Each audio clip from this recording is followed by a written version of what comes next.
সুজন বন্ধুরা, তোমরা সবাই কেমন আছো? আশা করি ভালো আছো। বেশ কিছুদিন ধরে আমি ভিডিও দিতে পারছি না, কারণ জানো তো তোমরা অনেকেই দেখেছো আমার পোস্ট। আমার বাবা ভীষণ অসুস্থ, ওনার হার্ট, কিডনি সমস্ত কিছু ফেলিওর হয়েছে, সেরিব্রাল অ্যাটাক হয়েছে, মানে কোনো কিছু বাদ নেই। তো যার জন্য আমি কোনোভাবে তোমাদেরকে ভিডিও দিতে পারছি না। এই জাস্ট বাড়িতে এলাম, এত জামা কাপড় জমেছিল, ওগুলোকে সব ক্লিন করাচ্ছি। মনটা একদম ভালো নেই, প্রচুর কাজ, ঘরবাড়ির অবস্থা একেবারেই খারাপ হয়ে রয়েছে, প্রচুর কাজ। আর নিচতলায় তো যেতেই পাচ্ছি না, আমি দোতলায় থাকি, নিচতলায় বাবাই থাকতেন, রান্না বান্না করে আমি ওপরে চলে আসি। তো একদমই যেতে পারছি না, কারণ মানে কি বলবো, পুরো ফাঁকা একদম, কেমন যে একটা লাগছে তোমাদেরকে ঠিক বলে বোঝাতে পারবো না। সমস্ত কিছু অগোছালো, কি বলবো তোমাদেরকে, মানে আমি ভাষা খুঁজে পাচ্ছি না, জানো তো। মা তো অনেক দিন আগেই চলে গেছেন, অনেক বছর আগেই। বাবাকে নিয়েছিলাম, খাবার দাবার দেখো সব পড়ে আছে, কে খাবে, সব পড়ে আছে কোনো রকমভাবে। এই ঘরে আমার বাবা থাকতেন, বিছানাটার দিকে না তাকাতে পাচ্ছি না, একদম তাকাতে পাচ্ছি না। কি বলবো, এখন উনি আইসিইউতে মৃত্যুর সাথে যুদ্ধ করছেন। আর ঘর বাড়ি, দাঁড়াও নন্টে, দাঁড়াও, কথা বলতে দাও। ঘর বাড়ি যেমন তেমন পড়ে আছে, যে মানুষটা সব কিছু করলো, সব কিছু গুছিয়ে সাজিয়ে, যার সব কিছু, সেই নেই। আমি না এই ঘরে ঢুকতে পারছি না। এখানটায় মাও বসে থাকতেন, এখানটায় বাবাও এখানটায় বসে থাকতেন, এইসব না দেখা যাচ্ছে না বন্ধুরা।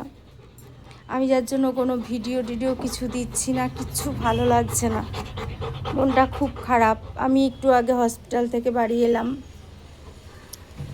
রাত্রে ওখানে থাকতে হচ্ছে, দিনে ওখানে থাকতে হচ্ছে, যেহেতু আইসিইউতে রয়েছে, কাউকে না কাউকে তো থাকতেই হচ্ছে। একটু মেয়ে রয়েছে ওখানে, মেয়ে, আমার হাজব্যান্ড, ওরা সব রয়েছে। কি বলবো, জার্নিটা খুব খুব বাজেভাবে হলো। প্রথমে নিয়ে গেলাম এমসে কোনো রকম ট্রিটমেন্ট হলো না, কোনো রকম না, জানো তো, কোনো ট্রিটমেন্ট হলো না। ওরা পাঠিয়ে দিল,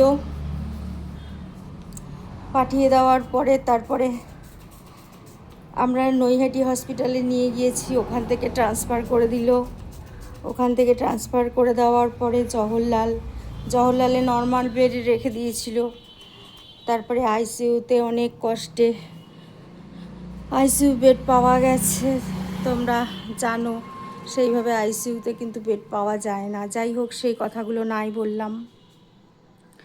তো আমি ছোট করে তোমাদেরকে আপডেট দিতে থাকবো যদি পারি, কারণ মনটা একদম ভালো লাগছে না, মনটা ভালো নেই,